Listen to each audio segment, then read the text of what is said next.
حي على الفلاح.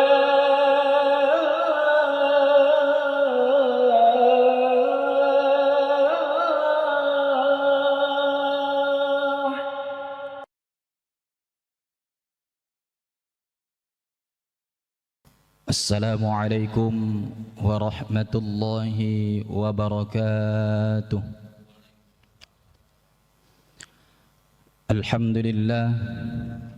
الحمد لله الذي أرسل رسوله بالهدى ودين الحق ليظهره على الدين كله وكفى بالله شهيدا.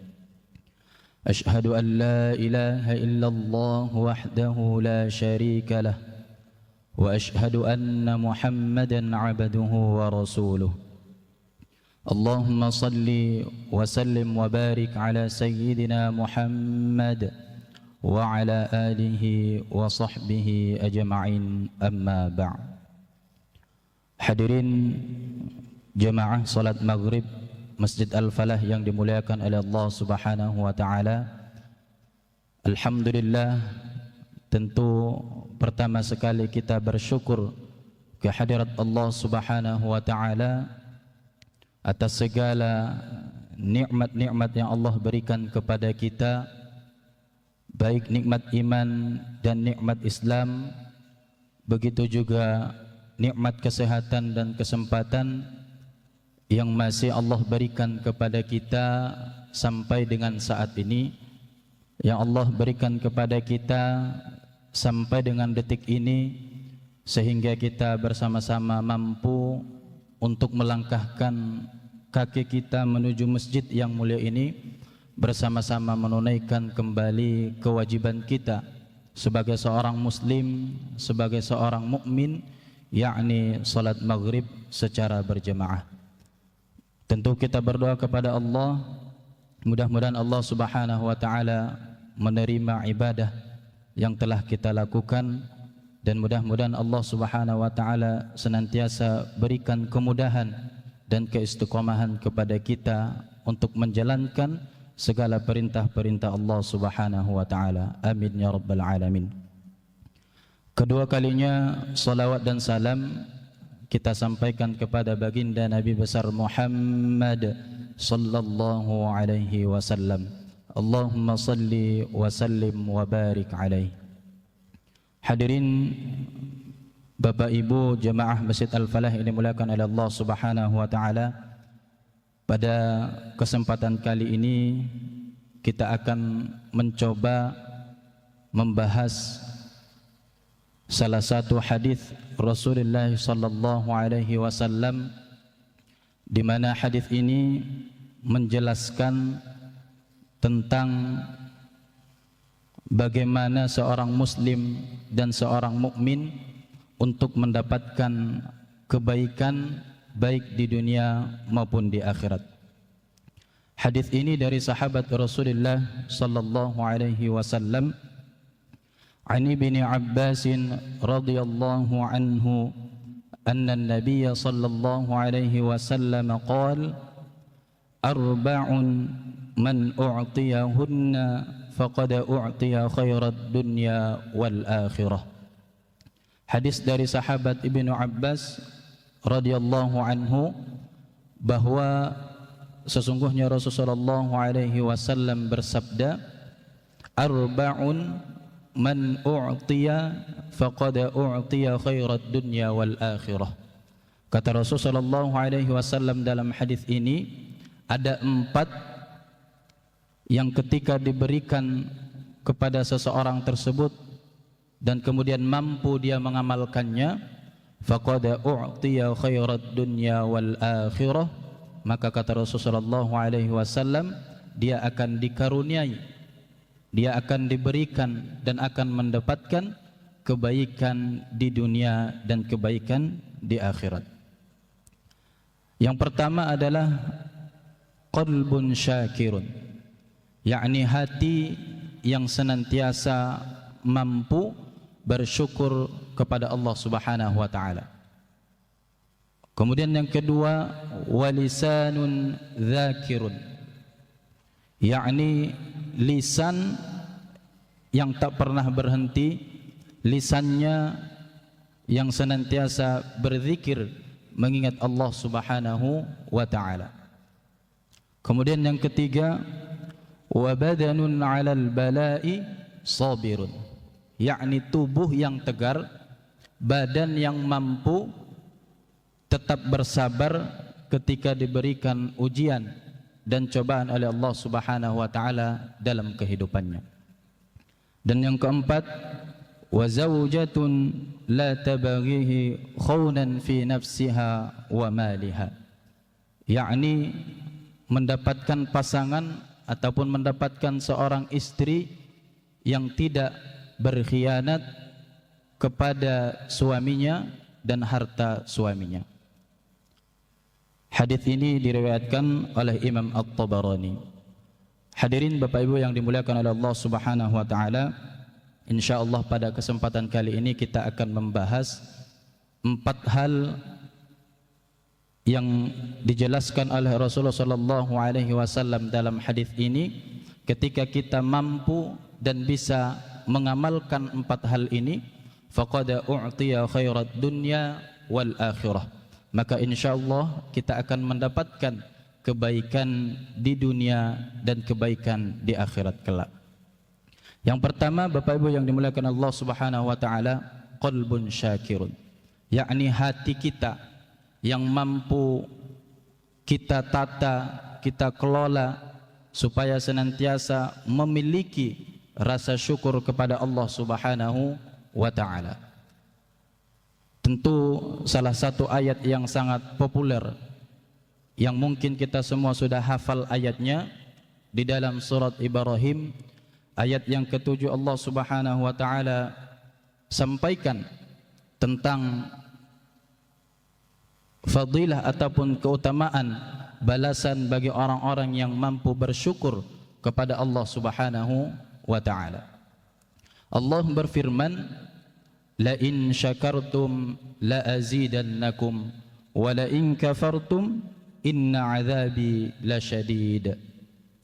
Kata Allah Subhanahu wa taala, jika kalian bersyukur terhadap nikmat-nikmatku, la azidannakum, maka akan aku tambah nikmat itu kepada kalian. Wa la in kafartum inna azabi lasyadid. Akan tetapi jika kalian kufur, mengingkari nikmat yang telah aku berikan, kata Allah, inna azabi lasyadid, maka ingatlah sesungguhnya azabku begitu pedih, kata Allah Subhanahu wa taala. Maka hadirin jemaah yang dimuliakan oleh Allah Subhanahu wa taala, pentingnya dan seyogyanya kita senantiasa menata hati kita, menata jiwa kita, supaya senantiasa dapat bersyukur, dapat mensyukuri segala nikmat yang Allah berikan kepada kita. Karena rasa syukur itu yang akan memberikan ketenangan di dalam hati kita, ketenangan di dalam hidup kita. Kalau kita ingkar, kufur terhadap nikmat yang Allah berikan kepada kita, akan berdampak kepada diri kita sendiri, dan tidak ada pengaruhnya kepada Allah Subhanahu wa taala. Bersyukur atau ingkarnya kita terhadap nikmat Allah, maka tidak ada pengaruh sama sekali terhadap Allah Subhanahu wa taala. Akan tetapi akan sangat berpengaruh dalam kehidupan kita, dalam hati kita, ketika kita tidak mampu bersyukur kepada Allah Subhanahu wa taala. Semakin sempit rasanya hati kita, semakin sempit rasanya hidup kita ketika kita ingkar dan tidak mampu bersyukur kepada Allah Subhanahu wa taala. Di ayat yang selanjutnya, ayat yang ke-8 di surah Ibrahim, itu Allah Subhanahu wa taala sampaikan, wa qala Musa in takfuru antum wa man fil ardi jami'an fa innallaha laghaniyyun hamid. Dan Musa berkata, jika kamu dan orang-orang yang ada di muka bumi seluruhnya mengingkari nikmat-nikmat Allah Subhanahu wa taala, fa innallaha laghaniyyun hamid, maka sesungguhnya Allah Subhanahu wa taala maha kaya lagi maha tinggi. Artinya Bapak Ibu yang dimuliakan oleh Allah Subhanahu wa taala, jika seluruh makhluk yang ada di muka bumi ini tidak bersyukur kepada Allah, mereka ingkar kepada Allah Subhanahu wa taala, maka tidak ada pengaruh, tidak sedikit pun mengurangi kekuasaan dan kemahatinggian Allah Subhanahu wa ta'ala. Fa innallaha laghaniyyun hamid, karena sesungguhnya Allah Subhanahu wa ta'ala maha tinggi dan maha terpuji, maha kaya dan maha terpuji. Maka sesungguhnya ketika kita ingkar kepada Allah akan berdampak kepada diri kita sendiri, kepada kehidupan kita sendiri. Maka Rasulullah SAW sampaikan di dalam hadis yang tadi, faqad u'tiya khairat dunya wal akhirah, jikalau kita menginginkan kebaikan di dunia dan di akhirat, maka kita harus memiliki hati yang senantiasa bersyukur kepada Allah Subhanahu wa taala. Maka dengan hati yang bersyukur kepada Allah, maka kita akan mendapatkan ketenteraman, ketenangan kehidupan di dunia ini, dan insya Allah kita akan mendapatkan balasan dan imbalan di akhirat kelak. Maka yang pertama, hadirin dan jemaah yang dimuliakan Allah Subhanahu wa taala, qalbun syakirun. Kemudian Bapak Ibu yang dimuliakan oleh Allah Subhanahu wa taala, yang kedua dalam hadis ini kata Rasulullah SAW, untuk mendapatkan kebaikan di dunia dan di akhirat adalah lisanun dzakirun. Lisan kita yang senantiasa basah dengan zikir mengingat Allah Subhanahu wa taala. Tentu berbagai macam cara zikir yang telah diajarkan oleh Rasulullah SAW kepada kita. Kita bisa mengamalkan zikir setelah salat, misalnya kita memperbanyak tasbih, mengucapkan subhanallah, subhanallah. Begitu juga kalimat tahmid, alhamdulillah, alhamdulillah. Dan begitu juga kalimat takbir, Allahu akbar, Allahu akbar. Begitu banyak cara dan metode kita untuk bisa membasahi lisan kita, membasahi mulut kita dengan zikir kepada Allah Subhanahu wa taala. Akan tetapi hadirin jamaah yang dimuliakan oleh Allah Subhanahu wa taala, para ulama menyampaikan bahwa zikir yang paling afdal, yang paling utama bagi seorang muslim, bagi seorang mukmin adalah tilawah Al-Qur'an, membaca Al-Qur'an. Membaca Al-Qur'an adalah merupakan zikir yang paling utama dan paling afdal yang semestinya dilakukan oleh seorang mukmin ataupun seorang muslim. Maka kita tidak heran para jemaah yang dimuliakan oleh Allah Subhanahu wa taala, begitu banyak hadis Rasulullah sallallahu alaihi wasallam menyampaikan tentang keutamaan dan fadilah bagi orang-orang yang senantiasa membasahi lisannya dengan bacaan-bacaan ayat Al-Qur'an. Salah satunya Rasulullah SAW sampaikan, Rasulullah SAW perintahkan kepada kita supaya kita terus menerus membaca Al-Quran. Karena apa? Iqra'ul Quran fa innahu ya'ti yaumal qiyamah syafi'an li ashabih. Bacalah Al-Quran, kata Rasulullah SAW, fa innahu ya'ti yaumal qiyamah, karena sesungguhnya Al-Quran itu akan datang di akhirat kelak, syafi'an li ashabi, untuk memberikan syafaat, untuk memberikan pertolongan kepada sahabatnya. Siapakah sahabat-sahabat Al-Quran itu? Yakni mereka yang senantiasa memiliki niat dan memiliki keinginan untuk membangun hubungan dengan Al-Quran. Mereka senantiasa menjaga hubungan mereka dengan Al-Quran. Tentunya membangun hubungan dengan Al-Quran, cara kita adalah dengan membaca ayat-ayat Al-Quran dalam keseharian kita. Bapak Ibu yang dimuliakan oleh Allah Subhanahu wa taala, bahkan kalau kita berbicara keutamaan para mereka yang dekat dengan Al-Quran, yang senantiasa lisannya terus-menerus membaca Al-Quran, atau bahkan mereka sampai kepada level telah menghafal Al-Quran, atau bahkan mentadabburi Al-Quran, dan sampai kemudian mengamalkan Al-Quran, kata Rasulullah SAW, yuqalu li sahibil Quran, dikatakan kepada mereka para sahabat-sahabat Al-Quran itu di akhirat kelak, kata Rasulullah SAW, iqra wartaqi, maka dikatakan kepada mereka di akhirat kelak, bacalah dan naiklah. Iqra wartaqi, bacalah dan naiklah. Warattil kama kunta turattil fid dunya, dan tartilkanlah ayat-ayat Al-Quran itu, bacakanlah ayat-ayat Al-Quran itu, kama kunta turattil fid dunya, sebagaimana engkau mentartilkan ayat-ayat Al-Quran ketika di dunia. Fa inna manzilaka inda akhiri ayatin taqra'uha, karena sesungguhnya, kata Rasulullah SAW, kedudukanmu di surga, derajatmu di surga tergantung pada ayat terakhir yang engkau baca ketika di dunia. Maka hadirin jamaah yang dimuliakan oleh Allah Subhanahu wa taala, maka para ulama itu menyampaikan zikir yang paling afdal bagi seorang muslim, bagi seorang mukmin adalah membaca Al-Quran. Lisan kita senantiasa basah dengan bacaan kalam-kalam Allah Subhanahu wa taala.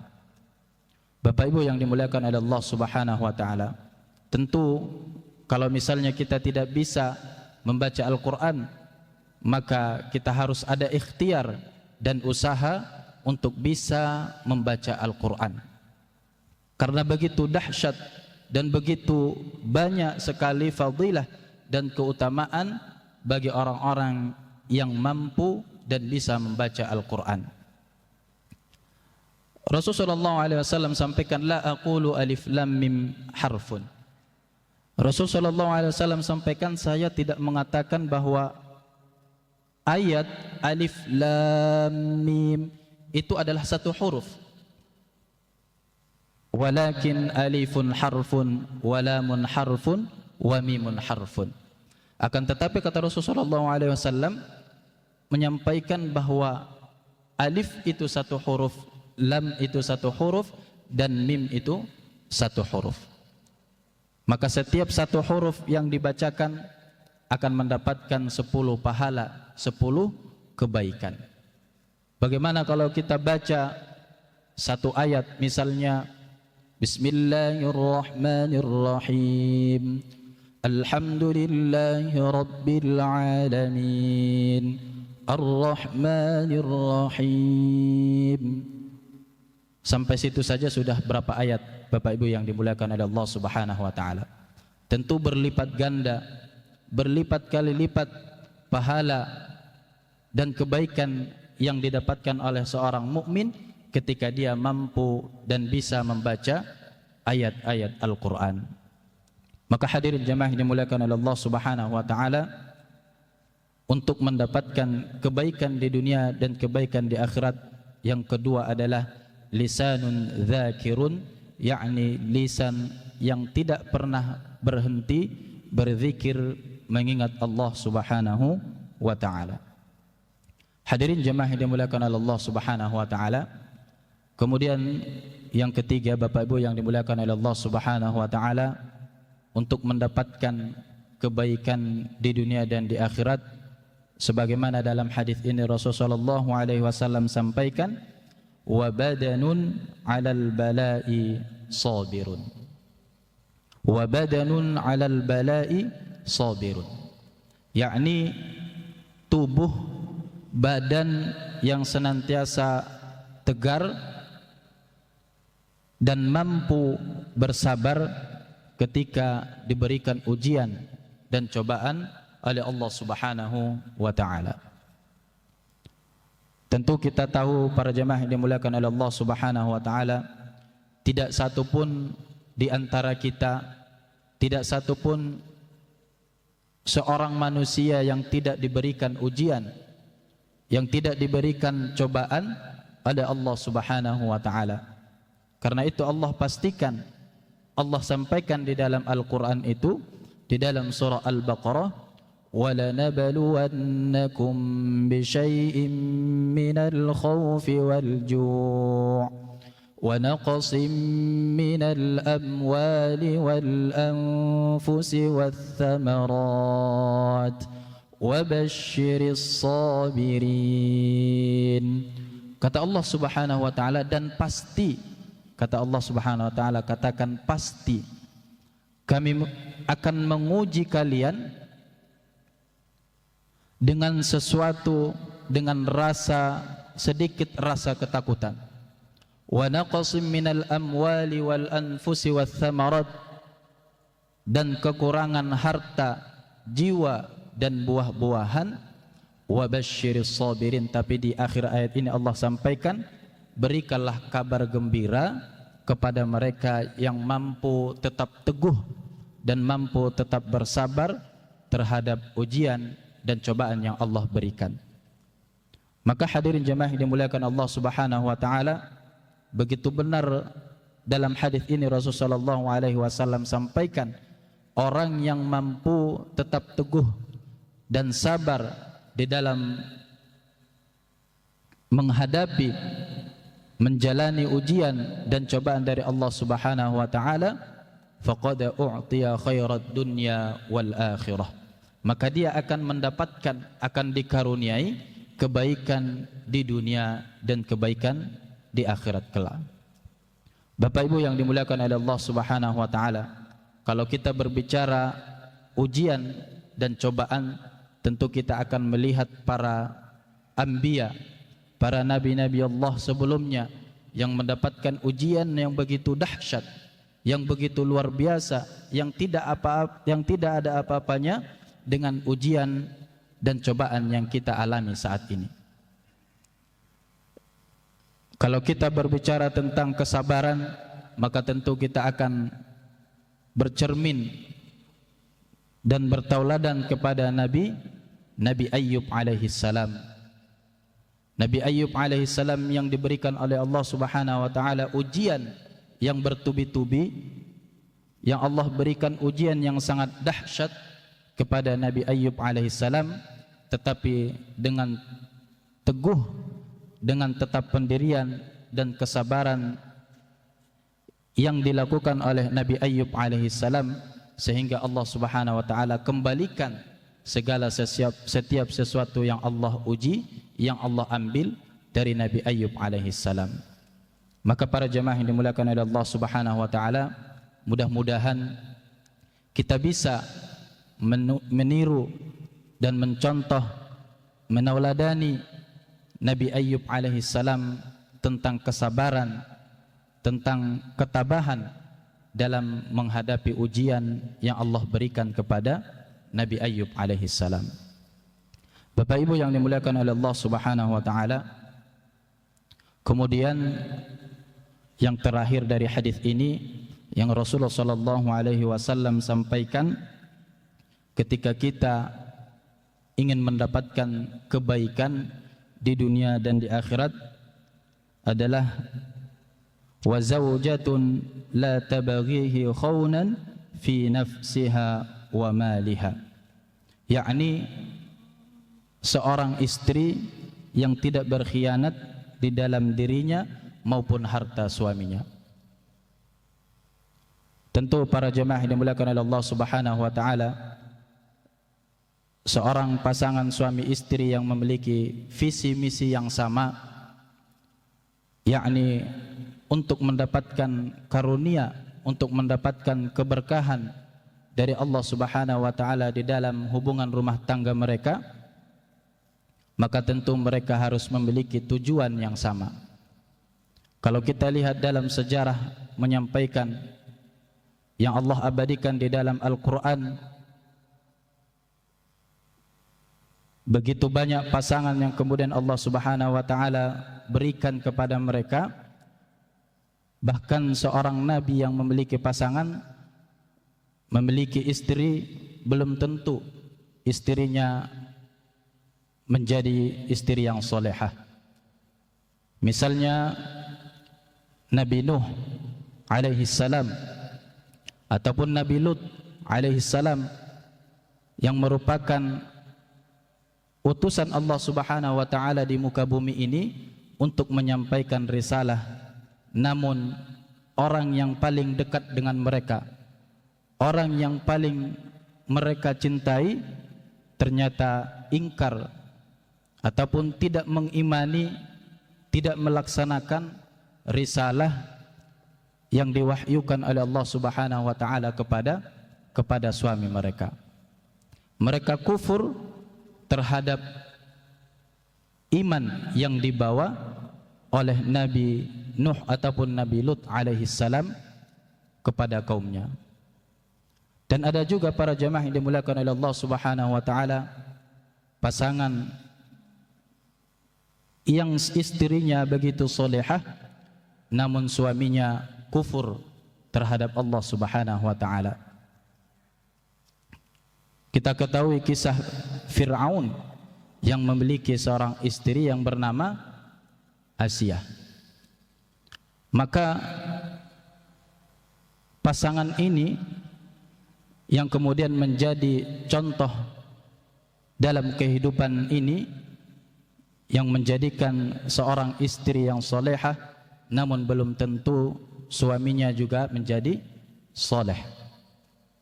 Maka hadirin jemaah yang dimuliakan oleh Allah Subhanahu wa taala, begitu juga ada pasangan yang Allah abadikan, yang Allah jadikan tauladan bagi kita bersama, yang Allah jadikan sebagai bentuk pelajaran bagi kita semua, yakni pasangan suami istri yang durhaka kepada Allah Subhanahu wa taala.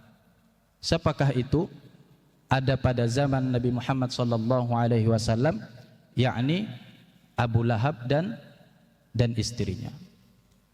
Mereka adalah pasangan istri yang tidak mau dan mengingkari risalah wahyu yang disampaikan oleh Rasulullah sallallahu alaihi wasallam kepada mereka.